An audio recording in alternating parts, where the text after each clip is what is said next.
You are listening to an exclusive on Pod Hub Network. Your city, your podcast. To the delight of this crowd, McClendon marches down the dugout steps with first base. McCutcheon's throw. The runner breaks to the plate. Here's the throw. Wow. He is out. The Buccos win.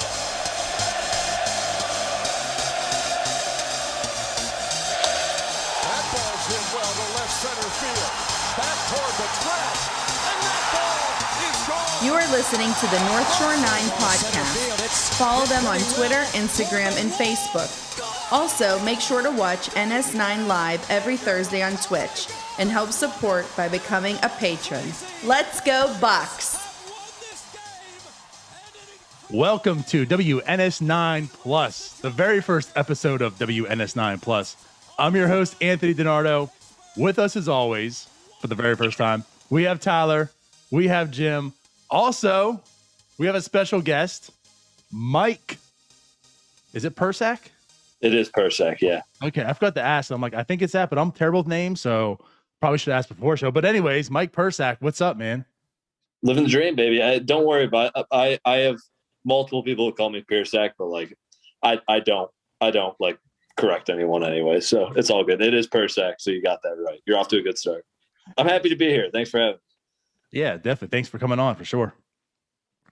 So this will be actually sent. If you're watching this, it's Sunday, but we're recording this Wednesday, straight off the Diamondbacks sweep. So good stuff to talk about right now. I mean, you go and, the Pirates go and take the series from the Mets, and then they get swept by the Diamondbacks. It's the perfect 2021 season. Yeah, well, the Mets series was so much fun. I mean, I don't know. I just greatly enjoyed that series. I got blocked by Marcus Stroman. I was trying to get blocked by Edwin Diaz, and I didn't. So props to him for that. But no, it was fun to just kind of make fun of the Mets for a while. And then, yeah, we go face the worst team in baseball and get swept. It's kind of odd. Just thankful it was on the West Coast, so I didn't really have to watch much of it. Yeah, we know you're in bed by 9. Yeah. I am. Such an old man. That has to suck to actually have to cover it and then write an article after it, though. Can't be us. How's that going for you, Mike? Hey, listen, Jason Mackey's over in Arizona, so it's not me either. I'm good. Yeah, the Mets. Tweet the about Mets. it. Yeah, true. I will echo that the Mets series was so fun. Like even though games in New York, I guess there was whatever game it was that was like 15-3 or whatever. Like that one wasn't quite as like fun to watch. It was just over and long by that point. But the rest of the series was awesome. Like every game was really fun to watch. Even that last Sunday game before the break where the Pirates came back from 5 runs down, like super exciting. Like, I don't know. The whole series was fun. Then this Arizona one was just such a dud, but like it is what it is. I mean, the one takeaway is Nogowski hit his first home run. In his 69th at bat. And that part too. Was it 69th at bat or 69th play appearance? It was one of the two. I think it was at bat. Yeah. That's impressive. The man has a sense for the moment. He does. So you covered that home series against the Mets, right? Yeah. How was the locker room after that? That was Friday night, that first game that Stroman pitched, right? Yeah. So we're still not allowed in the clubhouse, which is a bummer. Right. Because that would have been the prime like game to be down there and just like really get people's thoughts. Because like Nogowski, he had the one quote about like, oh yeah, it's been a while for them, so I'm sure they're frustrated or whatever. But like the rest of it was pretty diplomatic. Like we asked him about it right off the top, obviously, and he was like, oh yeah, just two competitors getting after it, like so on and so forth. Like he wouldn't admit to like talking trash with Stroman while he was at first base, like the inning afterwards too. Like, so, whatever. And if it's his right to do that, but yeah, it was kind of a bummer that like of all games, we weren't allowed like in the clubhouse or whatever. Yeah. Cause I feel like that would have been fun just being there. Cause I'm sure the players were just loving it too. The fact that they were able to win that game. Yeah, that would have been a fun. That's also a game like like that's a time where I would really love to hear like what Brian Reynolds thinks about like a brawl, or like even Adam Frazier, like the guys who are quieter or whatever. Like I feel like they get fired up about that kind of stuff, and so like you can actually get some, good thoughts about it. Because Brian Reynolds was one of the first people in there. Like he was walking away, he was on base, and like turned around and saw it and came back in. And it's like, I don't know, what does Brian Reynolds think about a brawl? Is he really trying to get in there and fight? Like I don't know. So with it being on Zoom, do you like lose the opportunity to have the off the record thoughts from guys? Yeah, you can get them because we're kind of at least like we now get to go down for batting practice and like pull guys as they're coming in or whatever. So like there's at least that. So it's getting better, but I think what was that? Was that a Friday? And then the next day was like a 4:00 game or something, and it was raining or so. There was something like that where we didn't have like BP at all. So by the time we finally got back down on the field, like it wasn't really worth asking anybody about it anymore. Yeah, and by that time the emotions have kind of cooled off. Like off the record right after the game, you're gonna get a lot more juice out of that. Yeah, exactly. Yeah, and it is what it is. Like we're hoping to get back in there pretty soon. It seems like we're gonna be in there before like football or hockey people are in there. Like it seems like we're in a better spot from that perspective, but remains to be seen. So we'll see.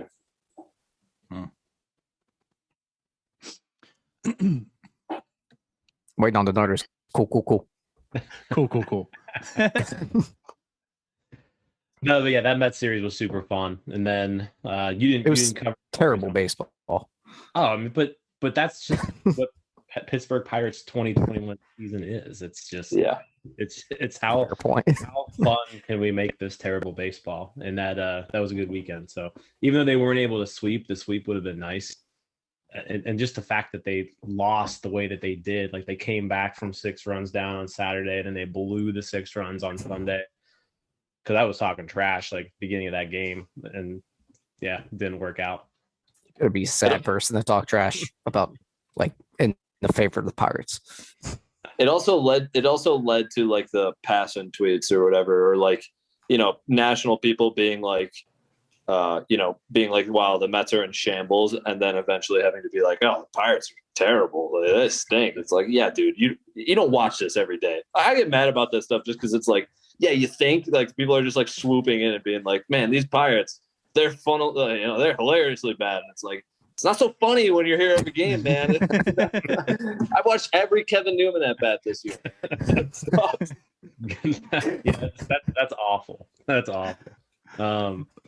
Well, no, because that's the same thing. Like I feel like, especially on Twitter and stuff, like Pirates fans, like we in general are just a super negative group because like we just hate each other and ourselves because we like this team.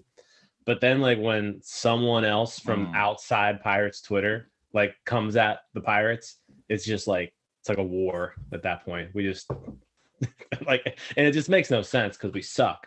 But hey, it's like no one can make fun of us except us. We can make fun of it, but not you. Yeah, and I feel, and you might be able to relate. Some of us in here relate to it, but I feel like it's honestly the Pirates Twitter, Pirates fandom is like a big Italian family. It's so dysfunctional, like you said. Everyone's arguing with each other. You're idiots. You're this and that. But it's like at the end of the day, you all love each other. But if anyone comes in and talks, trash on you and your family, they're done. I feel like it's a more noble way of going about it as like a fan base. Just from the outside, it's obviously different from my perspective, but like I feel like it's better than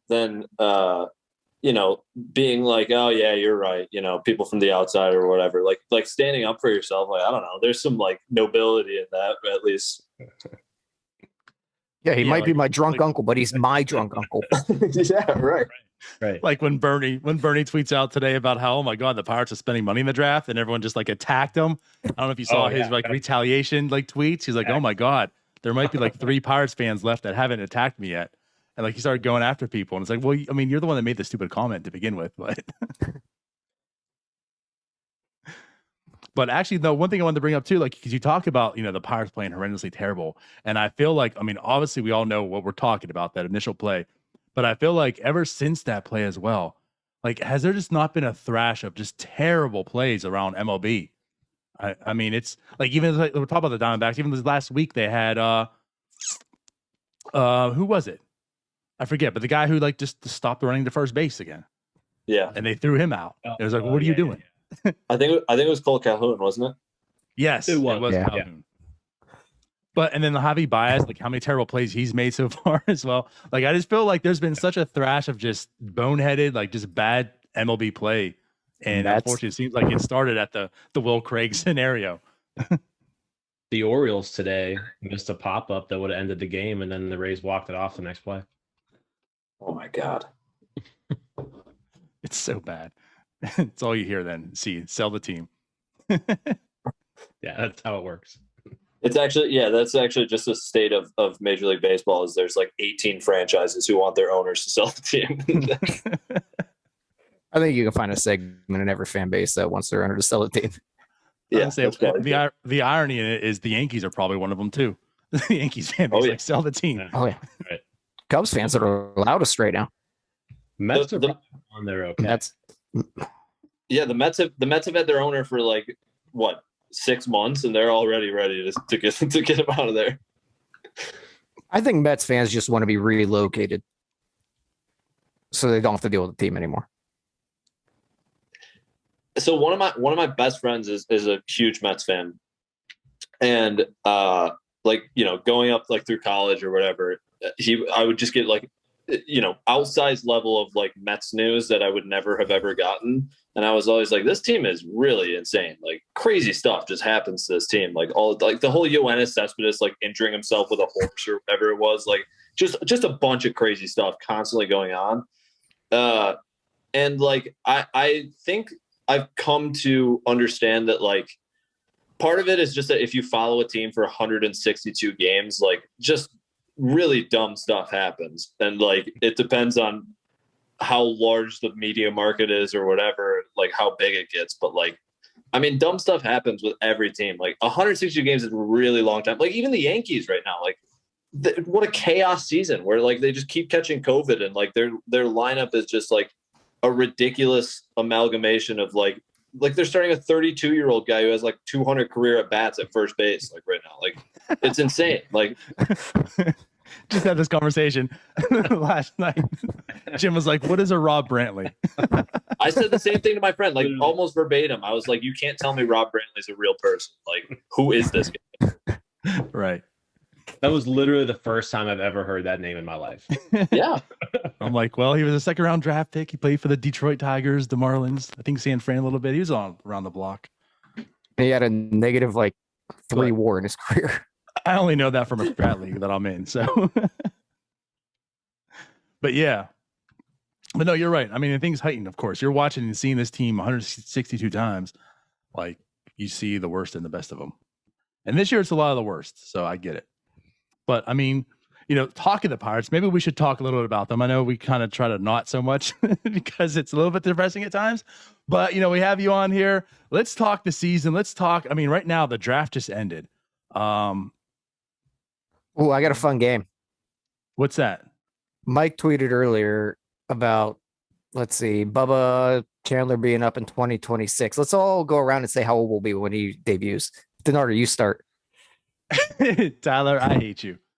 Can I plead the fifth? I'll be 42. Denardo will be 44. I'll be 33. 42. Can you not? You'll be 44.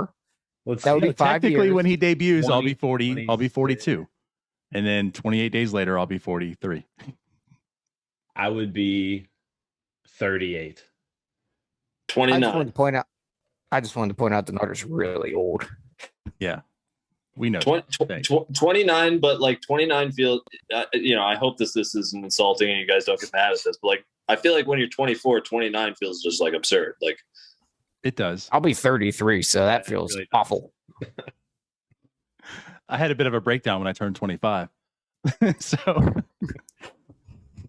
but I don't know. I still think I'm 23 at times. So, but yeah. So I guess going back to this draft, no, I mean, that is the big news. I mean, obviously Davis signs under slot. Chandler's taking a $3 million bonus right now. I want to talk to you. Maybe you heard anything. Maybe there's something out there, but like, so what are the chances now with the slot being left at $2.3-ish million, or I guess total money you have with the 4.9% over and such? I mean, what are the chances that the Pirates can really sign everyone, including maybe Bishop. I mean, Bishop is the one that's really funky, right? Because like the reports coming out are so odd about him, where it's like he'll take just barely over slot, and like, you know, whatever it was something like if they offer like 175,000, he'll take it. And it's like, that's, I don't know, like it seems weird that's like the line, but whatever. If it is, then so be it. But like, I don't know. It seems like Lonnie White is going to sign, right? Like it seems like everything that we've heard from like Bubba Chandler and Solomito, and I get that they're just like, you know, they're going to be positive anyways, but they seem to think that they seem to have a decent relationship with the guy and think that like, yeah, we're all signing, like we can't wait, we're excited, so on and so forth. So like, it would just be so wild for a guy drafted that high not to sign. That like, I'm kind of operating under the assumption that he's going to, and the money that he's going to get, even if Bubba Chandler took up so much, like, you know, he could still probably get like what million, like 1.2, 1.3, whatever it would end up being. Like that's a ton of money for a guy in college to turn down. So like, I feel like White and Kellington are safe. I'm sort of not convinced on Bishop, but I don't know. The fact that he's held out this long means that they still have a chance, right?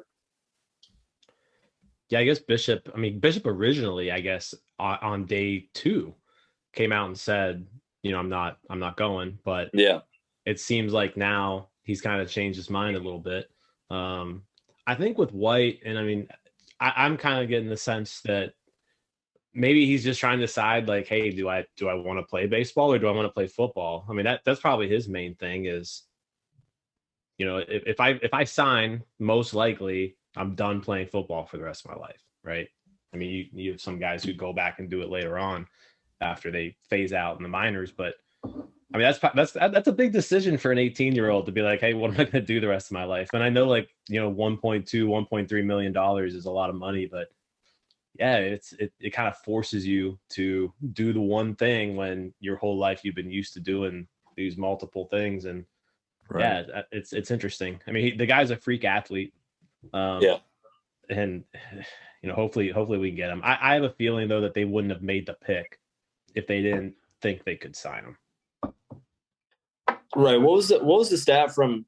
I think it was Jim Callis who was tweeting about it during the draft or whatever, where it was like only 2 players ever taken, or like only 2 players taken in rounds 2 through 10 in 2019, like didn't sign. Like it's so rare for guys to get this money thrown at them, especially high schoolers, or like to be taken this high and for them to not sign because these teams do their homework, right? Like the Pirates had an idea of what it would take to sign him beforehand.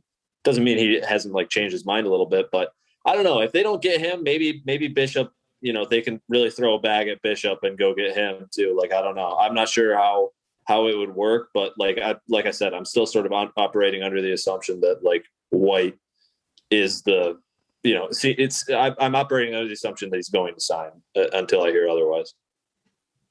He's been dead silent on everything too. That's like, right, that's what we're in. You brought it up, you know, when Solometo and Chandler are just been talking and so vocal, and, you know, White's just in the background. You haven't heard anything. And I think Jim pointed out today, you know, we're talking discussion, like his last tweet was, I think, like a retweet you said from way back in like January or something.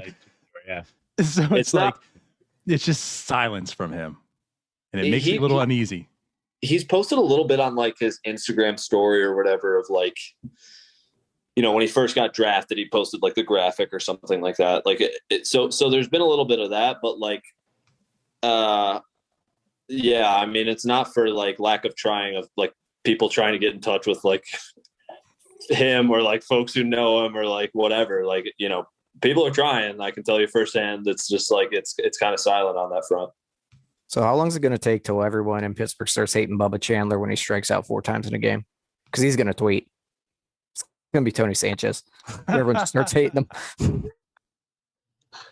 I feel like Solomito seems like the more online guy. I don't know. Maybe that's just me personally, but but Chandler's got that mullet. It's gonna make someone mad. Maybe if you quit buying hair dye and go to the batting cage, you'd be better. Isn't it? I feel like it's kind of. I mean, I don't know. Maybe this happens more frequently than I know, but like, it feels like it's kind of crazy that the two guys who were also football players, like it's not like they're just going to like random schools or whatever. It's like it's Right. Penn State and Clemson. Like these are two like top 10 football programs. Like I don't know. It's kind of crazy. It makes the equation a lot like more difficult to figure out, I think. Yeah. Also, plus White was playing both there. He got a scholarship for both, so it's like he can still continue his career in both, and then decide what he wants to do and not do it at 18. It's also good if you're a Pirates fan and also a Pitt fan. You can take away Clemson quarterback and a Penn State wide receiver. It's not too bad. Also, with the NIL stuff coming out, like if you're a Clemson quarterback, you might get some money if you actually start. No, for sure. Well, and actually now you not in those ways, but now you can make money in college. For a long time. That's what I mean. Yeah. With the if you're starting quarterback at Clemson, you're going to make it. Oh, yeah. I mean, Nick Saban said the other day that I forget the name of the Alabama quarterback now, but he's almost $1 million. Bryce Young. Yeah. I once this is a complete tangent, but I was once in DC and just like for I was actually covering Penn State at the time. I was walking around the monuments and Bryce Young was just like there with his family, like walking around. And I knew that because he was wearing a shirt that said on the back, Bryce Young. And I was like, oh, I know who this guy is. Always be marketing. Yeah, right. That's funny. So I guess that makes sense on why it took $3 million to get Bubba Chandler. But I do have a question for you here. In 2023, of the guys that are in this organization right now, who's going to be the top prospect? Or who's going to be ranked the highest, I should say? Because you figure Nick Gonzalez is gone. Hopefully he's up in the majors. And Neil Cruz, hopefully up in the majors. You go Priester. I assume like Priester Henry Davis on there. Yeah, I mean, I feel like Davis might be the safest call just because he is currently now, and like you'd imagine next year he only. I mean, you know, what do we expect that he would get up to next year? Like Altoona, maybe like at the very highest, but like maybe even not. So like I feel like Henry Davis might be the safest call, honestly. Is it Kanaj Thomas that you wrote an article about?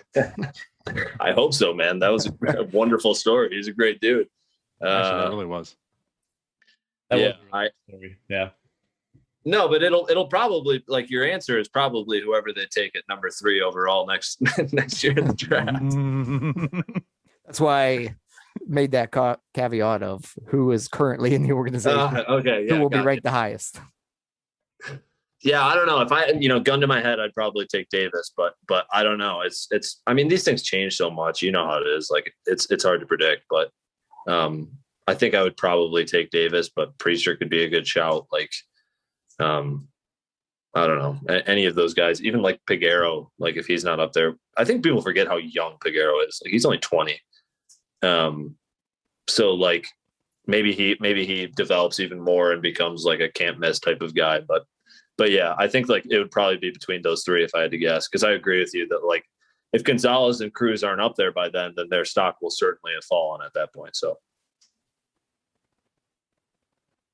that makes sense. If I had to guess, let's see, we're saying 2023. So we're talking about like mid 2023 or like beginning of that was my thought, was mid 2023. Maybe like during the season in that ballpark.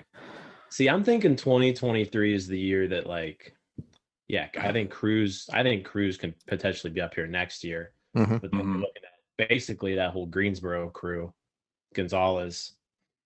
I would think Priester in 2023 as well. Maybe Piguero. I mean, like I said, he is a lot younger, so he's younger than both of those guys. Well, I guess he's about the same, a little bit younger than Priester, but yeah, I don't know. I'd go Davis too. I think that's probably a good pick. Just the fact that he's a catcher, like, yeah. Also, he's just going to be high on prospect list just because of that. But if he has a debut season where he just doesn't hit, he's just going to drop like a rock. I don't know if he'll drop like a rock, but I think he's still like a guaranteed top 100 prospect unless he just totally tanks like next year. Like I don't think if he doesn't hit this year wherever they're going to send him, which I would send him to Greensboro, but I'm also not the GM, so it's not my call. But wherever he goes this year, I think if that's not going to play a huge part in where he's at next year. But I agree with that. I think Davis is probably the right pick. It's so hard for me. You mentioned to bring him to Greensboro. I mean, I'll be interested to see what happens, like if any of those guys get like call-ups at some point during this year. But isn't it like so odd and like hard to fight the, like whatever, I can't, urge is the word I'm looking for. I can't believe I was playing on that, but fight the urge to like fit in, like, okay, well, if Endy Rodriguez is at low A, then like, he gets bumped up, so you move Davis to low A, or like if he doesn't get bumped up, you move Davis to high. Like, isn't it's just so hard to like fight that urge. And I get that probably not how the Pirates think about it, but like, what's the point of making Endy Rodriguez and Henry Davis like split reps in Bradenton if it's not totally necessary? Because I mean, come on, look at the rankings. They're on MLB Pipeline, Ben Cherington. You got to split those guys out. You're right. Yeah, it's kind of like whenever like you had Newman and Tucker and like Kramer kind of all coming up at the same time, and it was like they were kind of all lumped in together for a little bit. But like Tucker was always like right below Newman, so it was like every time Newman went up, Tucker went up. So kind of a similar thing there. Hopefully they end up being a little better than that crop. Well, and like kind of semi on this topic, because obviously they're getting an influx of talent here, and we're talking about Henry Davis, where he's going to go. But like, you kind of find that they're starting to get those crunches. I mean, for one, there's just so much talent on the lower levels, and they're producing, and it's like, when are some of these guys going to get pushed to the next level? I mean, for one, let's talk about like even Altoona. I mean, there's like a void of actual talent in AAA. It's just guys. So when are people like, well, obviously not Contreras anymore at this point in time, but like, when are people going to start getting the push to Indy, so that way these guys at lower levels can also maybe get the push to Altoona, and then like you said, like Davis can slide in somewhere. Yeah, I mean, I really don't know. Like, I don't have much, I don't have any like real intel on that, but like, I don't know the way the way I try to think about it is like, all right, if I don't understand anything, like, I'm trying to like figure out like, what they say and like find reason in this. Right. And so like, this may be far-fetched, but I've been trying to think of like why guys aren't getting called up to AAA, because it is true. Like when I went down there to Indianapolis, like it's like, oh, I know all of these guys. There's Hunter Owen, I saw him earlier this year, and there's Anthony Alford and Dustin Fowler. Like what is this team right now? But like, but so Ben Cherington has said before that like once you get to AAA, you're not like, there are no prospects in AAA. Like once you're in AAA, you're either good enough to be on the major league roster or you're not. So I feel like maybe that there's like a cutoff there where it's like they want to be really sure when they bring a guy to AAA that's like that he's ready to perform there, because like he's right next. You know what I'm saying?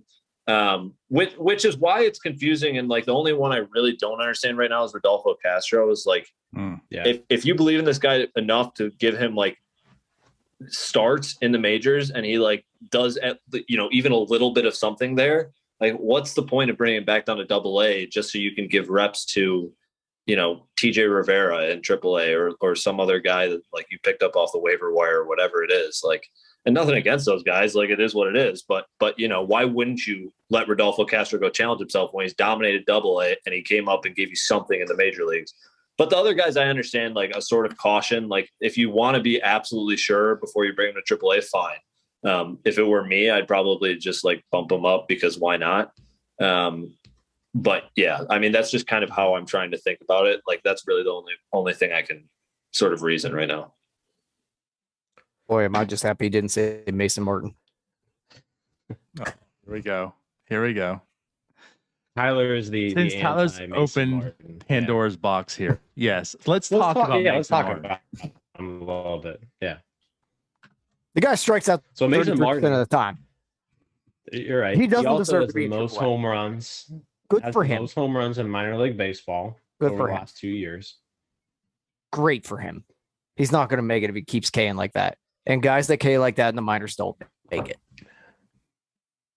Most. I mean, but at what point do you call up a guy to AAA who has, I mean, he has a 146 weighted runs created plus in AA. He's clearly hitting AA pitching. The strikeouts are there, yeah, but it hasn't been an issue for him yet.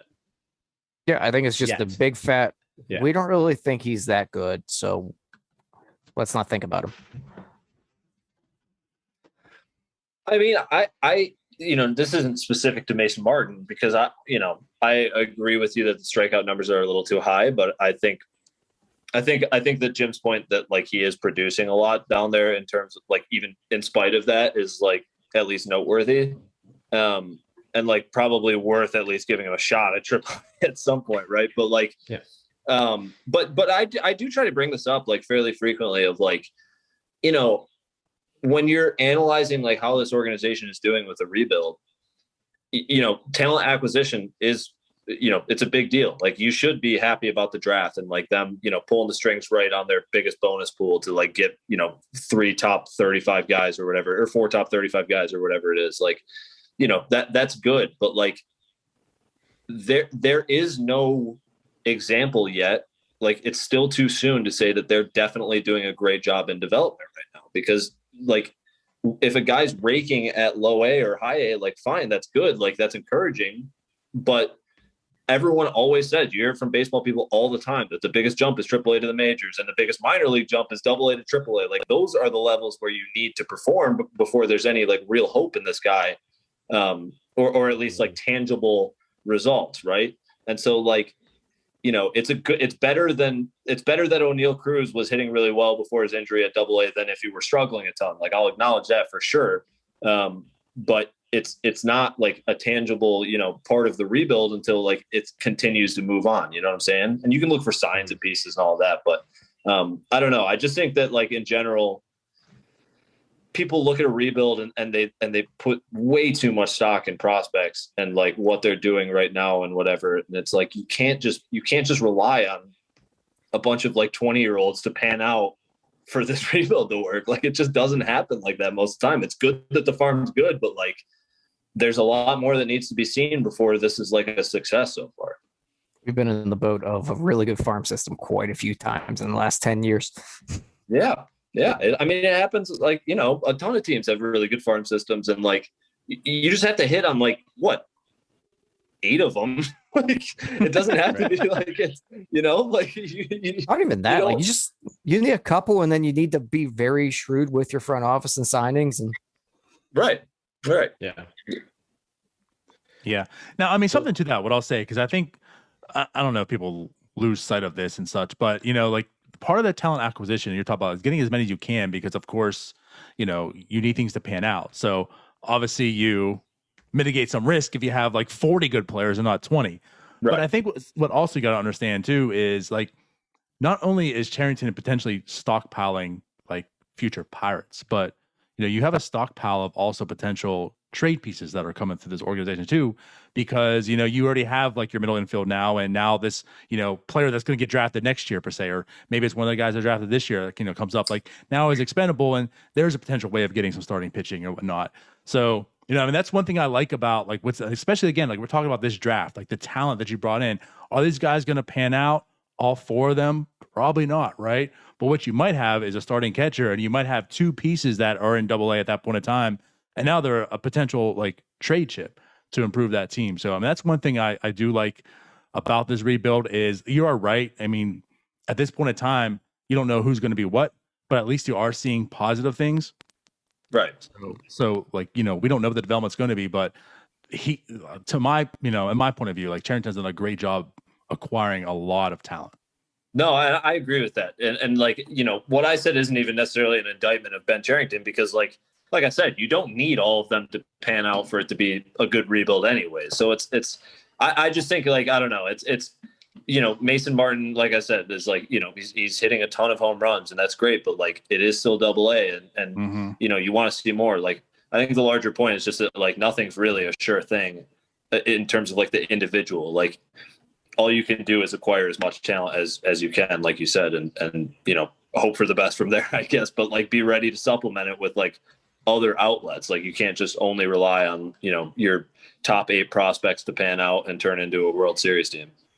like Denarder alluded to, was gathering those chips so that you can trade them. That's something I don't really think we saw with Neil Huntington until his ultimate demise with Chris Archer. So that's going to be the big question mark on Sherrington, I think, at this point, other than development.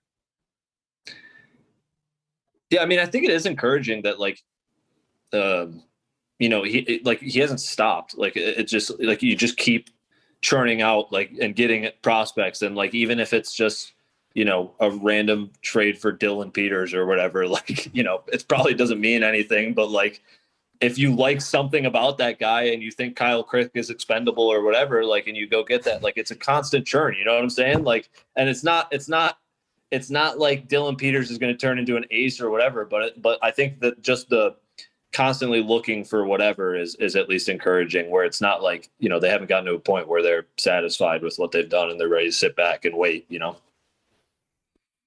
we now bring up Crick then?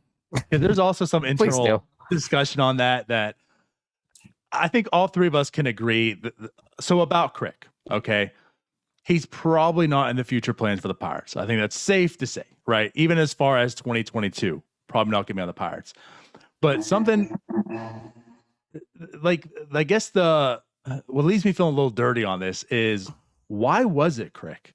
Again, like, has he been great? No. Is he in the future? No. But to me, there's plenty of other, especially pitchers on this team, that aren't as well.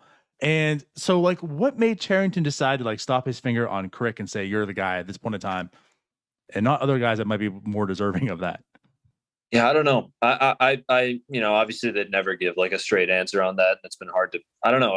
Because I kind of agree with you guys that it's like, that at least he has, like, when he's good, like, he has an elite weapon, right? Like that. I mean, the slider when he's on is like a pitch that very few like teams have. Like, it's such a good, like, at least it's such a sweeping breaking pitch, whatever. I don't know. Maybe I was trying to figure of like, maybe it's like that is what he is and it hasn't been good enough. So like, there's no room to grow because that's just him. Like, he's just going to throw a frisbee up there and hope that it's in the strike zone or like enticing enough to get people to swing. So like, maybe they see other guys that are on the fringe and are like, well, at least we can work on something else and like add it to his arsenal, or like we like something else about them. Like, that's really all I can figure. But I mean, my initial reaction was similar to what you guys are saying. It's just like, like Kyle Keller or Austin Davis or whatever, the guys that have Nick Mears, the guys that are on the 40 man, but have been up and down all year, and we haven't gotten a good look. And when we've gotten a good look, it hasn't been like Mears. Always pretty. Yeah. And it's like, well, Nick Mears, we literally haven't gotten a look. He just keeps going up and down. Guys just collecting those paychecks. I love it. Right? Yeah. And more power to him. But, maybe they just see like higher upside in those guys. I don't know if I do, but like, it's not really up to me, So I have a theory that I think Kyle Crick just might be an asshole and they didn't want to deal with him anymore, because the guy has had his fair share of clubhouse type of issues. Yeah. And at some point it might have just been like, you know what? I don't feel like dealing with this anymore. Yeah. Or maybe he expressed like, I want to get out of here. And they're like, no one's trading for you, buddy. So, I don't know. I don't have any intel on that, but like, I kind of got the same sense of like, I can't possibly, it's just so hard to stretch your mind to be like, okay, yeah, no, they see more in Kyle Keller and Nick Mears than they do in Kyle Crick. Like, really? Like, I don't know. Like that's hard to sort of fathom. So like, maybe it was something behind the scenes. I don't know. I think I'm not going to get worked up about Kyle Crick getting DFA'd. Like, yeah, would I have probably have been better with them doing Mears or Keller or Ponce, one of these guys. But again, I just say none of those guys are going to be on the Pirates teams that actually matter.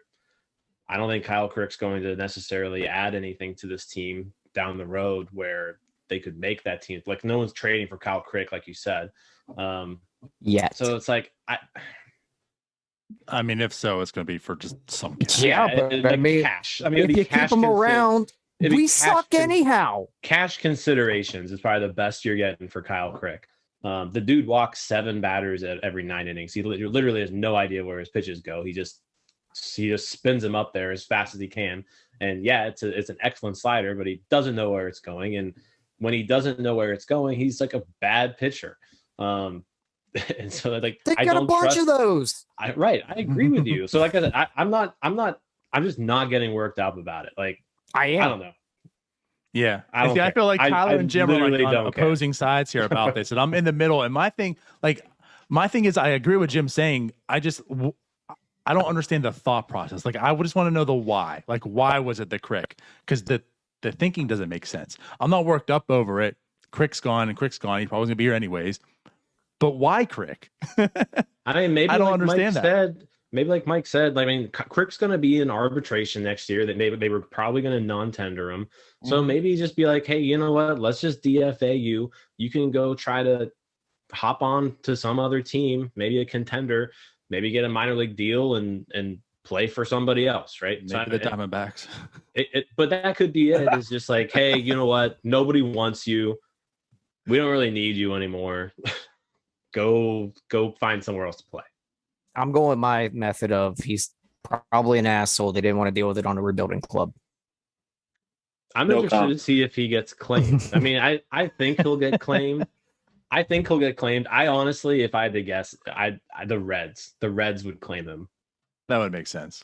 They need all hands on deck. Do you think that the Pirates could have gotten a Jock Peterson package for Kyle Crick for someone? Oh, absolutely. Yeah, right.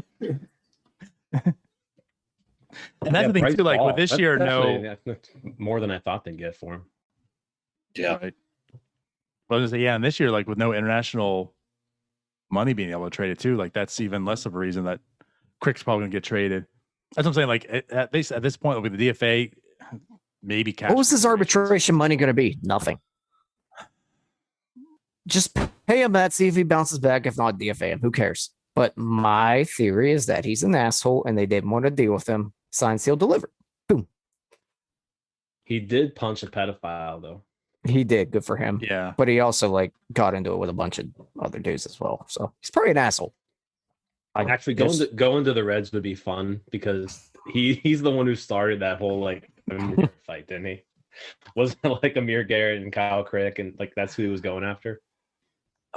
Was it? That's what it was. Kella, wasn't it? I thought it was Crick. Who did he rock? Was it Trevor Williams? I was gonna say it was Trevor Williams though. Yeah. But Crick was. But no, I think Crick wasn't. Crick was definitely in there. He was definitely in. Was he the second one in? I think maybe that's what it was. Was it Trevor and then Crick there? Yeah, and Brault was right there by him too. Like Brault ended up on the bottom of the pile or something too. Like it was just chaos. Kella was the one that was telling Votto that he could get it too and throw it at his head. So Crick's making $800,000 this year, by the way, Tyler. So that means he's probably due to make about $1 million next year. Whoa. So I wasn't here, and so I'm actually interested to hear what you guys say because I didn't start covering the Pirates until last season. So, but what was the general thought around Crick? Because what was it 2019 or 2018 where he had a really good year? Were people really excited for him? Because I feel like his stuff, if he were cooking, it'd be everyone would be like, "Yo, this guy's awesome." I mean, when he first came over, I was thinking he was just a throw-in in that Andrew McCutchen deal, right? Same. And then he comes over, and then 2018, that first year with the club. Yeah, I mean, you could have made a legit argument that Kyle Crick was one of the best relief pitchers in baseball that year. I mean, he was really good.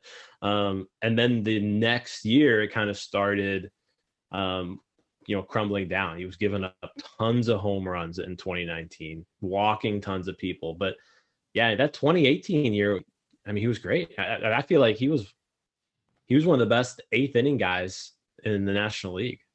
Mm-hmm. Yeah, I mean, when that trade happened, I had a lot of not so good things to say about Crick. It's very uninspired about him. But you're right. That 2018 season just really turned things around. I mean, you saw how filthy his stuff was, and it produced actual results. And you're right. I think there was a lot of people, me including, saying that this guy's the real deal. As far as a reliever, I probably never projected like his career since that point going this direction.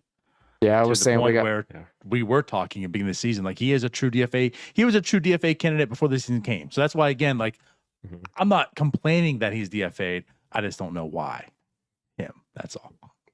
Yeah, I was saying we got completely fine with DFAing him after training. Like I would have been all aboard that.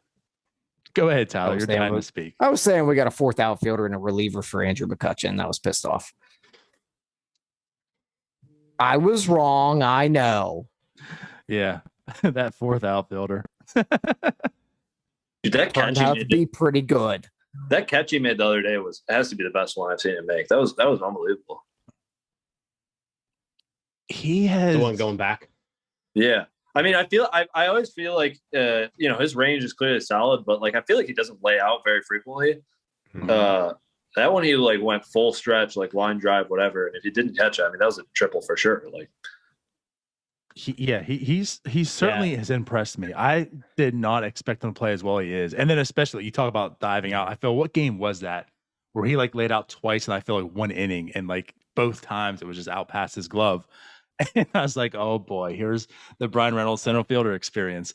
But I feel like that was the only like really bad looking plays he's had. And since then, he has been solid. He's filled in at center field, I think, very nicely. Mm-hmm. Yeah, he's just fundamentally sound at everything he does. Yeah. Yeah, I'm still at the mindset like in an ideal world, he's your left fielder. Because Starling Marte returns in center field. But he's definitely held his own out there in center field. I didn't think he was going to be able to. So he's definitely. I don't think we can say enough good things about Brian Reynolds at this point. Except for his post-game interviews. All right, Mike, to take it back to relievers, they talked about Richard Rodriguez. I saw an article about GMs noticing the spin rate reduction since everything's gone on the play. Have you heard anything rumor-wise that maybe he's not as highly touted as a trade candidate? Yeah, I mean, it seems like I don't know. I haven't necessarily heard anything like that's like cooled down. Like he still appears to be like being asked about at least pretty frequently. I just don't necessarily know the nature of those conversations. Like, sometimes those conversations have to do with like, what's the deal with this guy? Why is the spin rate way down? Like, is this actually something like a concern? And who knows if those actually turn into honest discussions? But yeah, I mean, I still think that like, even if it is a concern, like contending teams, I mean, how many really need like a true closer? Like are baggy, like it's like, I guess the Yankees and like, a few others that could definitely use like a closer, but like you see it all the time where teams will trade for a closer and then they'll use them like a 7th, 8th inning role. And it's just like they needed bullpen help more than they needed an actual true closer. And I still think Richard Rodriguez is like a valuable pitcher, even if he struggled at times. Like, so I don't know, maybe the return isn't as big as it would have been in the first half when he was, through like whatever it was, like, however many innings perfect to start the year, whatever. Like, obviously it's probably changed since then, but I still think there's a market for Richard Rodriguez, even if his numbers haven't been like as good as they were. I mean, they're still like consistent with his like career numbers still. It's not like they've fallen off that much, maybe if the spin rate's different, fine. But like his actual, physical stats so far this season are still pretty similar to what it's been over the career. So I don't know. It's hard to say exactly what general consensus is.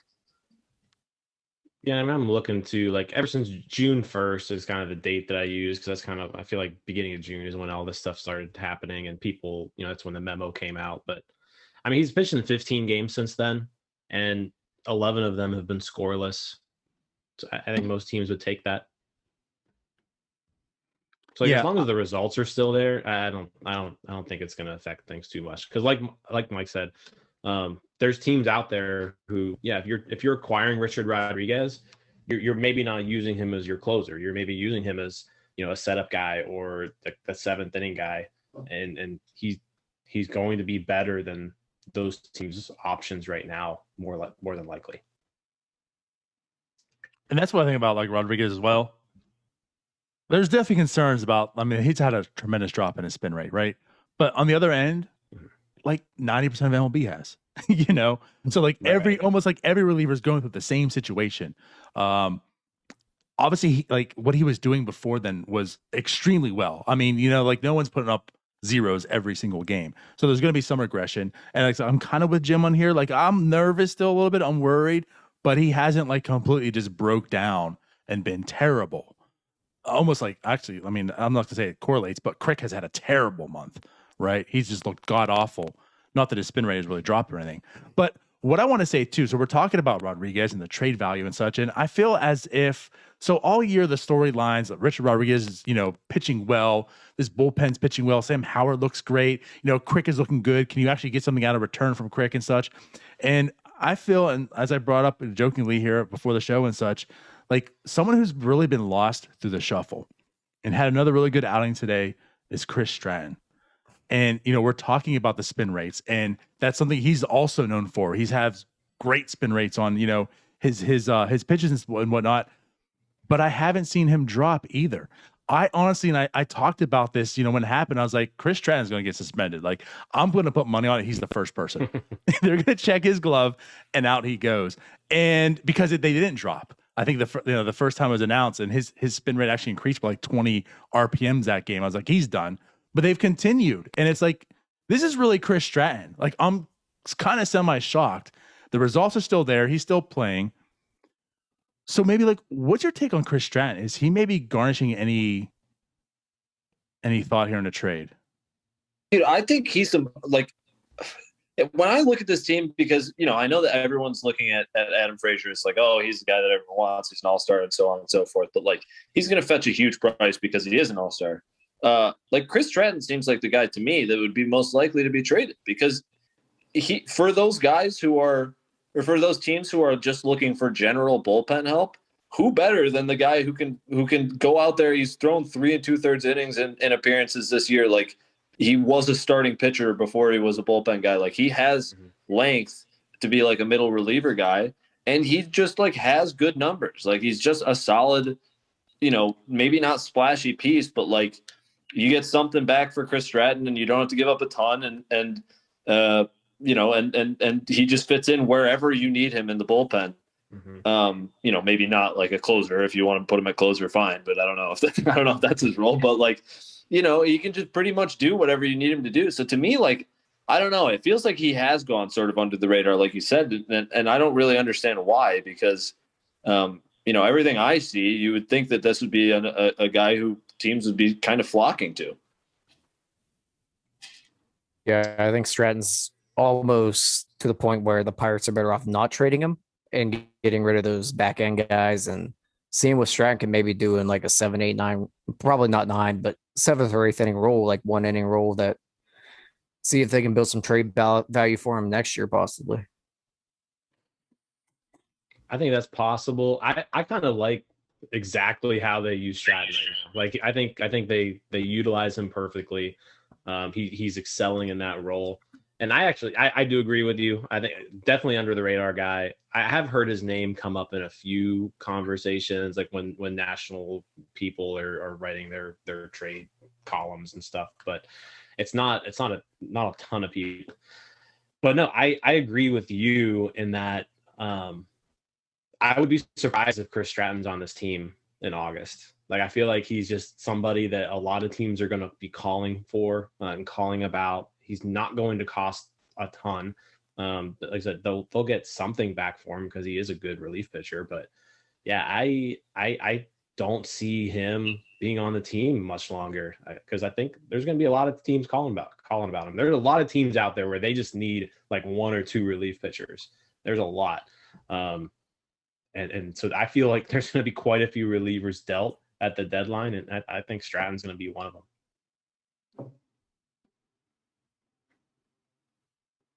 I disagree. All right. I just wouldn't do it. Yeah, I just wouldn't do it. Could be higher. I'm on the boat of, especially this rebuilding team now. You have a reliever of any type of value, trade him. I know, but like, as much as he's got Tyler next year, his arm's gonna fall off, and you get nothing. Yeah, I mean, you're really not gonna get anything for him right now. Yeah, I mean that is like the caveat, and like I kind of put it in like what I was talking about is like I feel like he's most likely to be dealt because he is probably going to be pretty cheap, but like you know, I don't know. I don't know what the height of his like value would be anyways, so but I could, you know, you could make an argument for like Tyler said, you know, might as well find out, I guess, if it's not going to be that much anyways. Like I would understand that too. I mean, you got two more years of control with him. Mm-hmm. Yeah. What's a couple more? Let's just see what happens halfway through next year. I mean, do we really want some like? I mean, I can get that quad A scrub. I don't see his value being higher than it is now. Like, is he going to put together a year? Is he going to do this again? I mean, this is his best year of his career. Maybe when they make him a starter next year, then. Yeah, I mean, his value is good ERA wise, but I mean, he was fine last year as well. Yeah.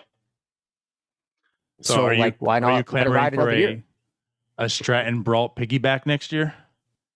No, I'm clamoring for Brault to be nowhere near this team. I mean, someone's got to pitch though.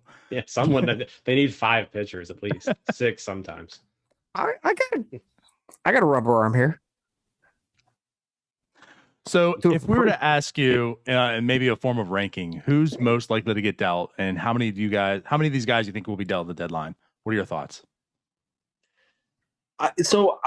I actually will parlay this into asking how you guys are approaching the Adam Frazier talk, because I actually am like, I'm not like necessarily like concerned or whatever, but like I feel like things are a little too gung-ho of like, yeah, he's for sure gone. Like, I don't think people understand like how much they're probably going to ask for him. And sure, maybe teams are willing and everyone's convinced that like the White Sox are a great candidate, but like Nick Madrigal has been hurt for a pretty long time and nothing's happened. So like, I'm not totally convinced that Adam Frazier is like definitely gone. At the same time, like in terms of, folks who are tradable, like he'd still probably be in like the top 3 or 4 most likely. I don't know. I always feel like I am more hesitant with guys who are definitely going to fetch such a high asking price, and the Pirates are rightfully going to ask for that, and they probably shouldn't settle for less. But like, how often do those trades really happen where you're getting a ton of like mid-season sending a ton of high upside prospects for, a specific need on your team? I don't know. So I don't think I think some fans' expectations of what Adam Frazier is probably worth are high. Did you say the fan? Did you say the fan? Because we could also agree to that. So, and I agree that I think the Pirates need to be asking for quite a bit. He's at the top of his. He's literally never been this good before. He's at the top of his trade value. I think you got to take advantage of that. But at the same time, I think that also means you need to take advantage of it and trade him. They're not in a position where like they have to trade him, right? Like they don't need to. He can come back next year. They can trade him during the offseason if they like something better then.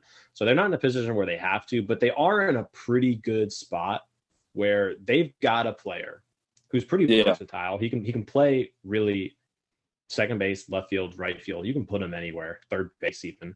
You got this guy, and he's just an excellent hitter. Like there's no other way. His hit tool is off the charts right now, and there are a lot of teams out there where they're struggling to just have people hit the ball. Like you look at the Yankees, right? And at the Yankees, I don't know if they have anybody hitting over 230, right? So if you bring a guy like Adam Frazier in to the Yankees, he immediately provides a huge spark to that offense.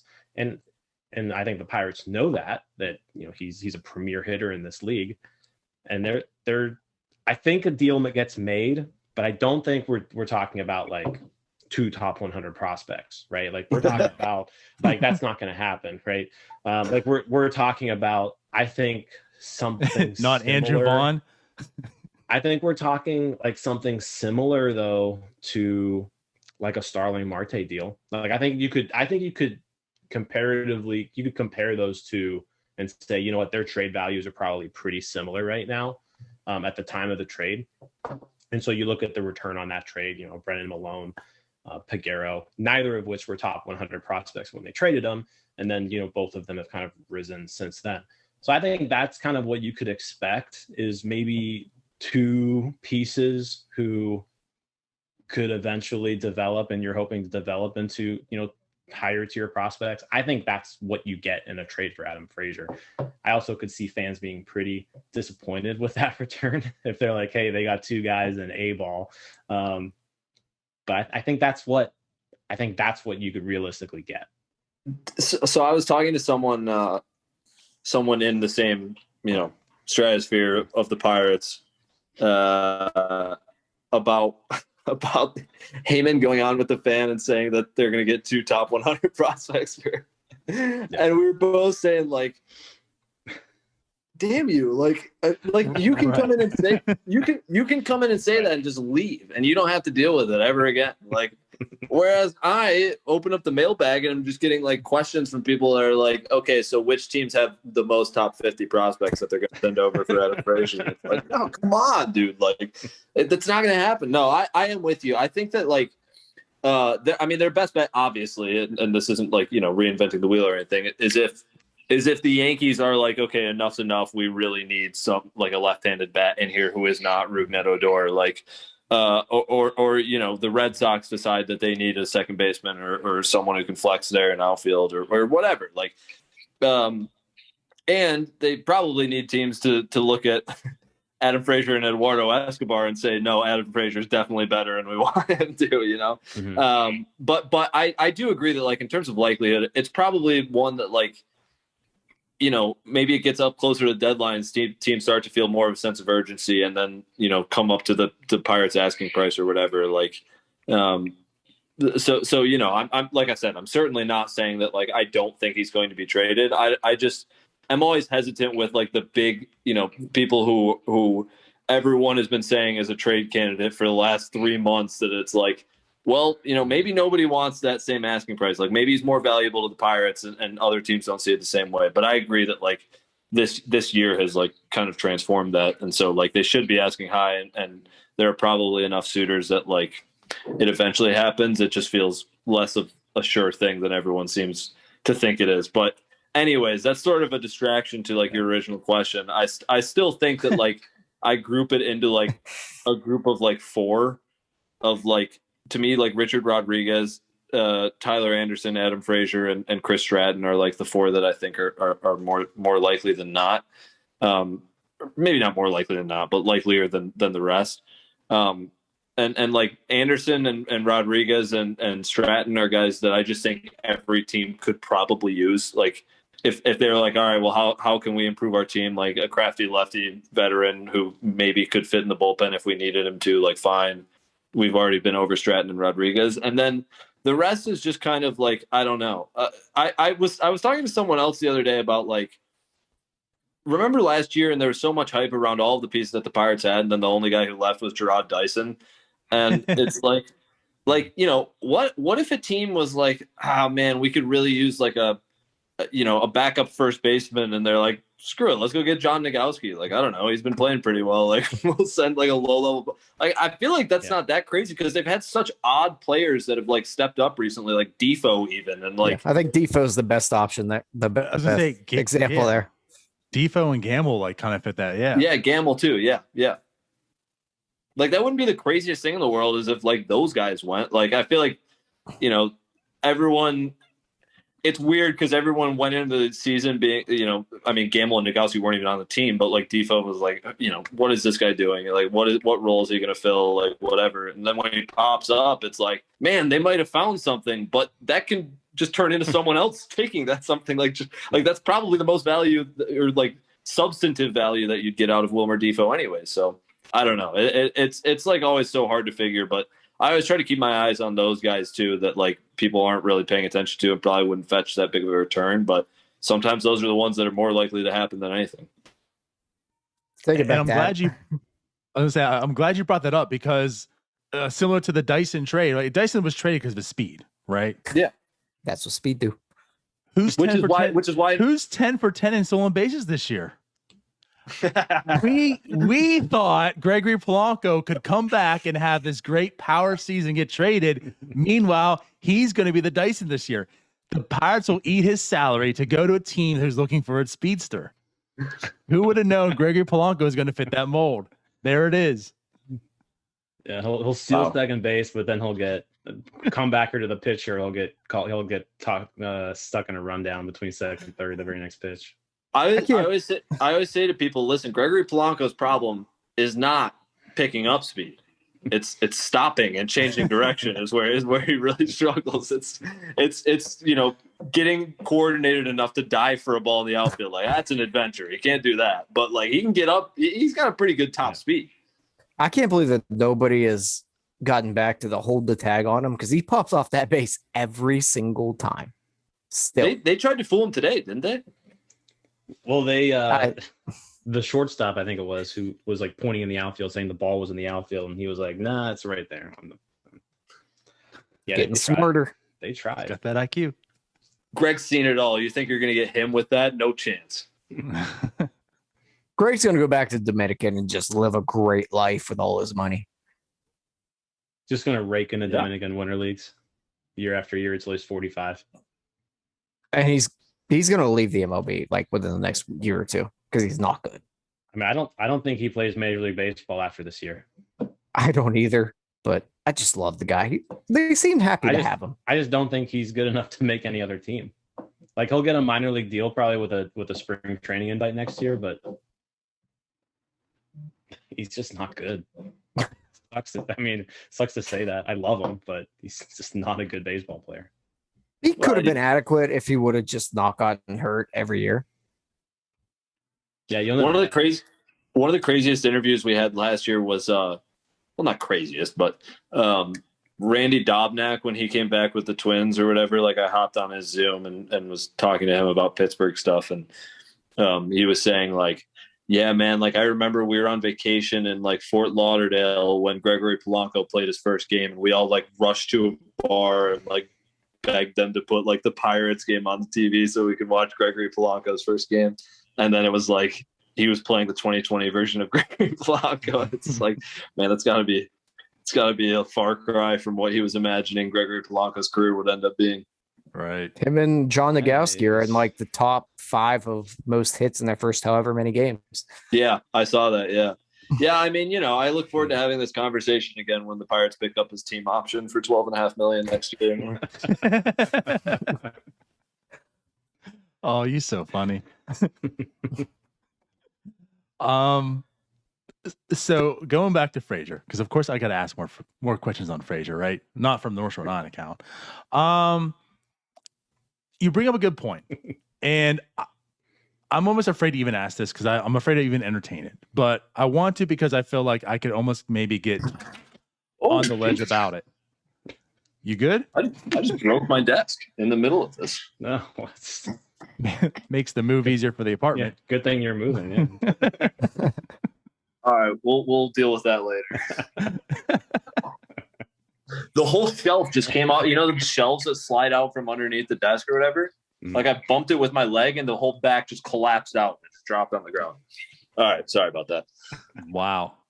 So I'm just going to kind of entertain this. So if the Pirates get completely underwhelmed by this trade, right? Because again, they're not getting all these top prospects. But if they are completely underwhelmed, do you think there's even a hint? Do we even entertain a possibility of an Adam Frazier extension?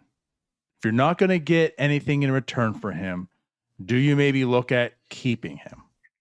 So the argument would just be like, if I were making that argument, I would just say that like, kind of what we were talking about earlier, that like, these prospects are great, but they're not a sure thing. And Adam Frazier is an all-star. So like, might as well keep him around because I don't know for sure that Nick Gonzalez or Liover Peguero or O'Neal Cruz or whoever is going to turn into that. Right.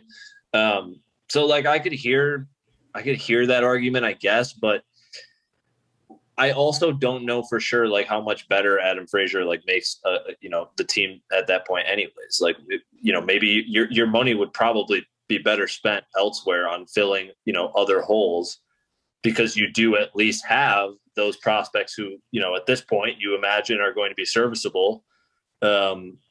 And so you go and fill like the corner outfield spots or catcher if Jacob Stallings has just stopped hitting and crumpled and his knees have crumbled into dust at that point or whatever. Like like I would imagine that if you're working with obviously a finite amount of money because it's the Pirates, like I don't know if that's your best use of money, just given his age and what you've seen from him over his entire career and whatever versus what he is now. I think a lot of GMs can look back at Adam Frazier's career and see that he's been an average MLB player. So if you can get a return that's slightly above for an average major league player, I think you take it. Yeah, I'm with Tyler there. I think you're gonna. I don't think you can expect this type of season out of Adam Frazier ever again, right? So it's possible it could happen again, but like he's always shown he could hit, but never like this, right? Yeah. So I don't foresee this being like Adam Frazier for the next 5 years. Like Adam Frazier's he's not all of a sudden Tony Gwynn, but maybe he is this year, but it's not. I mean, he is right now, but right would be my guess. So yeah, I mean, unless he's going to sign something like 4 years, $20 million, I'm not even entertaining that. I think maybe where my hesitation comes from is that, like, how many years have we been talking about Adam Frazier being dealt at the deadline or in the offseason? It just never happens. Like, and I know it's obviously completely different. He's never hit like this before. So like, and he's running out of time on his contract. Like I get all of that, but like, I think maybe it's just an instinctual thing from me where I'm shying away from Adam Frazier trade discussions because I've been hurt before by just assuming that he's gone. Yeah, no, that's why I think I'm on board. Like, I kind of agree with everyone else. I just feel, to me, you have to. Yeah. To me, it's going to be, even if it's not what you wanted, it's almost best available. Because I think what you're going to get is, you're going to have to at least get something decent. It's not as if you're trading him for scraps. Someone's going to pull the trigger, in my mind, and say, here, okay, we'll give you this. But I'm still leery. It's like, if you do hold on to him, what do you get next year? Yeah, like he's at his most peak value at this point in time. I think you just pull the trigger and do it, and then move on with this plan, this rebuild. Yeah, I think like if you're not getting a good return from him, and he's willing to accept like a 4-year, $20 million deal, then sure to entertain that. But I don't see that being the case. Then deal him after he takes it. Now he's more tradable. Sign him to the deal tomorrow and then trade him on Friday. There you go. Yeah, I think a lot of Pirates fans' thoughts are that they should be getting what they really should be getting for Brian Reynolds if he were on the market. A lot of people think he's like an astronomical return. Brian Reynolds is a real astronomical return that it's not ever going to happen. Yeah, I think Brian Reynolds has approached the territory of, if he is going to be traded, is what would need to be coming back for Brian Reynolds is just so high that no team is going to offer it. Yeah.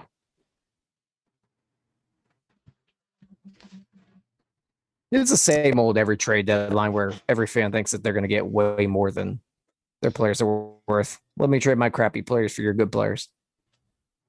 Well, I mean, like Mike, John Heyman thinks the Pirates can get Andrew Vaughn and Michael Kopech. We're back to this. For Adam Frazier, yeah. Who says no? Right. Who says no first?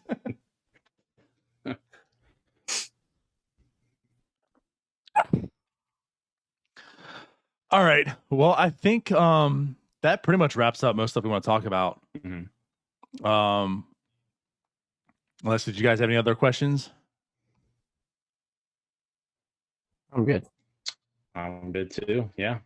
Thanks for joining us, Mike. Yep. Yeah, I don't know. I think this is more just, shooting the you-know-what than it was like substantive answers to maybe the questions that you had. But hopefully it was at least good conversation. I enjoyed myself. So thanks for having me. That's every Thursday. Shooting the you-know-what. Right. No, again, we really appreciate you coming on, and I'm sure we'll have you on again soon. All right. This is a blast. Thanks for having me. Willing. For sure.